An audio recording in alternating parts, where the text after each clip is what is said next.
नमस्कार, बहुत बहुत स्वागत है आपका टीवी24 स्पोर्ट्स में। तो बात करेंगे भैया चेन्नई सुपर किंग्स की, बात करेंगे उनके टारगेट प्लेयर्स की, क्योंकि जिस तरह से धीरे धीरे आईपीएल ऑक्शन नजदीक आता जा रहा है, फ्रेंचाइज में एक्साइटमेंट बढ़ता जा रहा है, फैंस में एक्साइटमेंट बढ़ता जा रहा है, और जो रिपोर्ट्स बता रही हैं किनको टारगेट करने वाली है भैया चेन्नई सुपर किंग्स, उस पर बात करेंगे और बताएंगे कि कौन कौन से खिलाड़ी जिनको टारगेट करना चाह रही है चेन्नई सुपर किंग्स और अपने सुपर किंग्स बनाना चाह रही है। अब उन चीजों को आपको एक एक करके बताएंगे। तो पहले जान लेते हैं कि क्या क्या स्लॉट्स है जो इनको फिलिंग करने, किस किस चीज के लिए जाएंगे। तो सबसे पहले ये एक ओपनर के लिए जाएंगे। जी हाँ, एक या फिर दो, मतलब ओपनर्स के लिए बढ़िया तौर पे जाएंगे ये, जहां पर क्योंकि आपके पास ऋतुराज गायकवाड़ हैं। अगर आप अभी जो ये प्लेयर रिटेन हुए इनको देखते हो, MS धोनी है, शिवम दुबे हैं, रविंद्र जडेजा हैं, ऋतुराज गायकवाड़ हैं। ये ऐसे खिलाड़ी आपने किए हैं रिटेन, जो ऋतुराज गायकवाड़ एक ओपनिंग का ऑप्शन देते हैं, बाकी MS धोनी, रविंद्र जडेजा, शिवम दुबे, ये तीन ऐसे खिलाड़ी हैं जो आपके लोअर ऑर्डर को पूरी तरीके से लगभग पैक रखते हैं। बट वो एक मिडल ऑर्डर वाला ऑप्शन और ओपनर, एंड इसके बाद जिस तरह से पेसर्स को ये टीम बनाना चाहती है, मतलब किसी भी पेसर्स को लाकर, क्योंकि वहां पर MS धोनी खड़े हैं, तो बहुत बढ़िया तरीके से उनको रोटेट करते हैं और बहुत बढ़िया पेसर बना देते हैं।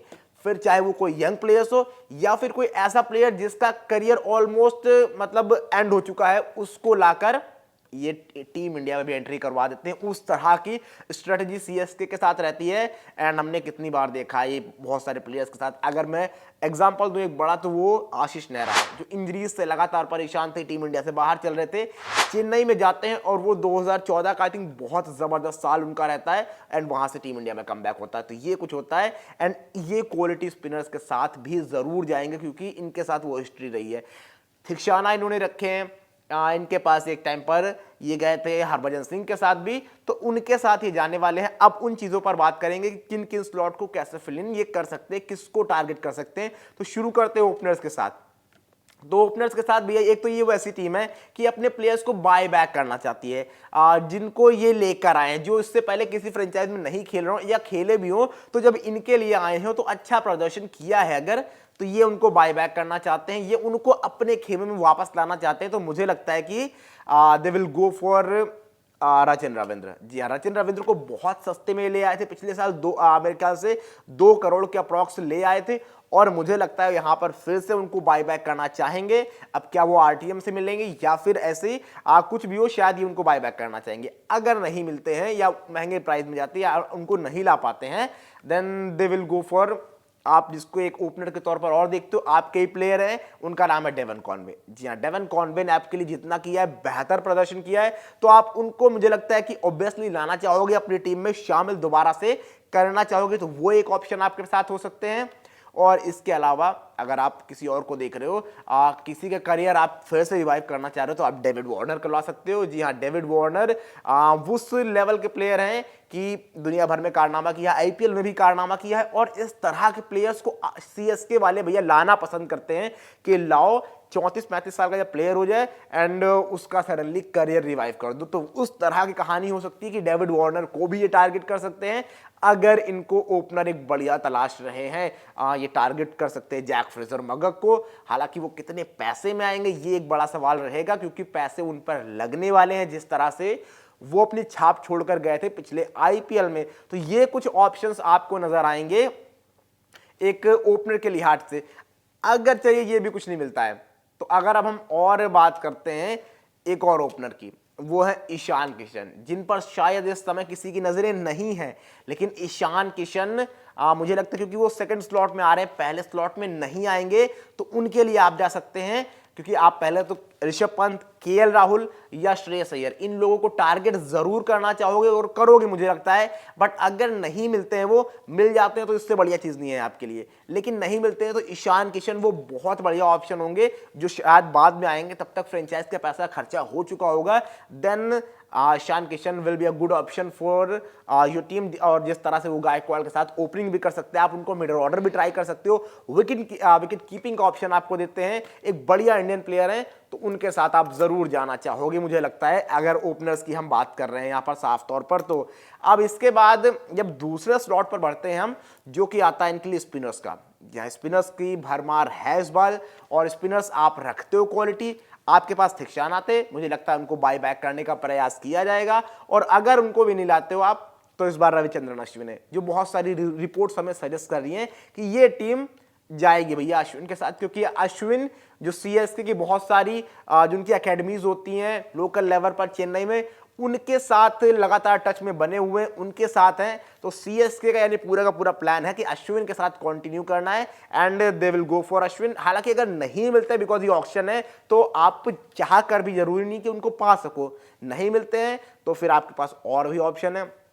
अभी चहल है, और चहल से बेहतर spinner under the M S Dhoni आपने देखा ही नहीं है। मतलब चहल उस टाइम अपने प्राइम पर ही थे जब एम एस धोनी खेलते थे, और एम एस धोनी की टीम में खेलकर आई थिंक उनका भी करियर शायद रिवाइव हो सकता है। रिवाइव इन द सेंस की परफॉर्मेंस उनकी जबरदस्ती रही है, लेकिन जब वो चेन्नई से जाके प्रदर्शन बढ़िया करेंगे तो वो एक छाप और छोड़ जाएंगे, और जो हाइप बनती ना वो हाइप बना देंगे चेन्नई के फैंस। तो शायद इंडिया में भी कमबैक उनका आप जल्दी होते हुए देखो, ये हो सकता है। एंड जैसा कि मैंने बताया कि अश्विन और थिक्साना ये दो पहले रडार में उनके रहेंगे, एंड चहल थोड़ा सा हो सकता है बजट ज्यादा हो, इस वजह से टीम क्या चहल के साथ जा पाएगी नहीं जा पाएगी, लेकिन टारगेट में जरूर होंगे। और भैया वॉशिंगटन सुंदर का भी नाम है, कुछ रिपोर्ट्स ये भी सजेस्ट कर रही कि वॉशिंगटन सुंदर भी इनकी टारगेट लिस्ट में होने वाले हैं अगर अश्विन नहीं मिलते हैं, थिक्साना नहीं मिलते हैं, क्योंकि वॉशिंगटन सुंदर का कद बहुत बढ़ा है जब से ये टेस्ट सीरीज खत्म हुई न्यूजीलैंड वाली। विकेट चटकाए हैं, रन बनाए हैं, डोमेस्टिक में सब कुछ कर आए हैं, तो उनके लिए भैया ये टीम जरूर जा सकती है, मुझे ऐसा लगता है। अब इसके बाद जब बढ़ते हैं कि इनके कौन होंगे टारगेट मिडल ऑर्डर बैट्समैन। जी हाँ, क्योंकि आपके पास ओपनर्स जैसा मैंने गिना दिया कि इनमें से आप चूज कर सकते हो, ओपनर्स और गायकवाड़ है आपके पास। लोअर मिडल ऑर्डर आपका पैक है, जडेजा है, एम एस धोनी है, आपके पास Shivam Dube. But middle order जो मध्य क्रम में आए, नंबर 3 नंबर 4 पर बल्लेबाजी कर सके, उस तरह के बल्लेबाजों में ईशान किशन अगर आपको मिल जाते हैं तो वो एक बेटर ऑप्शन देंगे आपको। ओपनर भी आप बना सकते हो उनको चाहो तो, एंड मिडल ऑर्डर में भी खिला सकते हो अगर आप चाहो। लेकिन अगर वो नहीं मिलते हैं या आप उनको ओपनिंग के तौर पर खिलाना चाह रहे हो, then you will go for आप देखोगे मैक्सवेल को। जी हाँ, मैक्सवेल के लिए ऑब्सेस रहे हैं ये, पिछला जब मेगा ऑक्शन था वहां पर भी लेना चाह रहे थे मैक्सवेल को, एंड उसके बाद भी एक और ऑक्शन जब आया था वहां पर भी मैक्सवेल के लिए गए थे। बट आरसीबी बिल्कुल आई थी कि हम मैक्सवेल को हमको लेना ही लेना है, तो वो आरसीबी लेकर चली गई थी। बट वहां पर देखो बहुत ज्यादा पर्स नहीं था एम एस धोनी के पास, यानी चेन्नई के पास करीब 15 करोड़ बचे हुए थे, वहां पर 12 साढ़े 12 करोड़ तक ये गए थे मैक्सवेल के लिए। दैट मींस मैक्सवेल में उनको पोटेंशियल दिखता है, वो पावर दिखती है, एंड मुझे लगता है इस बार भी मैक्सवेल इनका वो काम कर सकते हैं। मैक्सवेल को ये जरूर लाना चाहेंगे अपनी टीम में, और अपनी टीम में भैया शामिल करना चाहेंगे कि एक ऐसा बल्लेबाज हो जो भी आगे आकर हमें वो पावर हिटिंग दे सके। एंड इसके बाद मैक्सवेल हो गए। अब मैक्सवेल के बाद और कौन मिडल ऑर्डर बल्लेबाज जिनको ये टारगेट कर सकते हैं, तो उसमें आपको बहुत नाम नजर आएंगे। जिस तरह हमने पहले बात की, ऋषभ पंत के साथ ये जरूर जाएंगे। ऋषभ पंत को बस ये सवाल है कि कहां तक आप जाते हैं, किस रकम तक जाते हैं, वो अपने आप में बड़ा सवाल रहेगा कि क्या आपको उनके पीछे पड़ना है, तो प्राइस वाला इश्यू हो सकता है। Otherwise they will go for sure for the Rishabh Pant. ये साफ तौर पर होने वाला कि ऋषभ पंत के साथ ये जाने वाले हैं, उनके लिए टारगेट करने वाले हैं। बट ये होगा कि उनको लाते नहीं लाते हैं। एक और मध्यक्रम के बल्लेबाज श्रेयस अय्यर नंबर 3 नंबर 4 पर बल्लेबाजी करते हैं, कप्तानी का भी ऑप्शन देते हैं। हालांकि कप्तान, बस यही सवाल हो सकता है कि क्या वो आना चाहेंगे, लेकिन अगर आप ऑक्शन में ले रहे हो तो जरूरी आना ही पड़ेगा उनको कि कप्तान आपने बना रखा है ऋतुराज गायकवाड़ को पहले। तो ये कुछ ऑप्शन है जो आप मध्यक्रम बल्लेबाज के तौर पर देख सकते हो, जिसमें आप शामिल कर सकते हो। विल जैक्स को भी जरूर ओपन करते हैं, लेकिन मध्यक्रम में भी बल्लेबाजी कर सकते हैं, जिस तरह का बल्लेबाज है वो। अब इसके बाद बढ़ते हैं पेसर्स की तरफ। जी हाँ, जिनको एम एस धोनी काम चला ही लेते हैं, कैसे भी करके वो डाल देते हैं under the into the game, और वो अच्छा कर ही जाते हैं। तो यहाँ पर ये फॉर श्योर जाने वाले कागिसो रबाडा के लिए, क्योंकि सीएसके के साथ एक समस्या रही है, बहुत लंबे समय से गेंदबाजी बढ़िया कराते हैं एम एस धोनी जरूर है, लेकिन वो प्राइम पेसर जो एकदम जिसको कहोगे ना कि आप एक्सप्रेस पेसर, वो इनके पास नजर नहीं आया पिछले कुछ सालों से। आपने एक लेवल तक की पेस से काम चलाया है, तो वो रबाडा कर सकते हैं। 145-50 से लगातार कॉन्टिन्यूसली गेंदबाजी कर सकते हैं, एंड वो बढ़िया गेंदबाजी कर सकते हैं, अच्छी जगह पर गेंदबाजी कर सकते हैं। और रबाडा को किसी नाम की जरूरत नहीं है, रबाडा क्या कुछ कर चुके हैं हम सभी को पता है, तो उनके लिए ये टीम जा सकती है।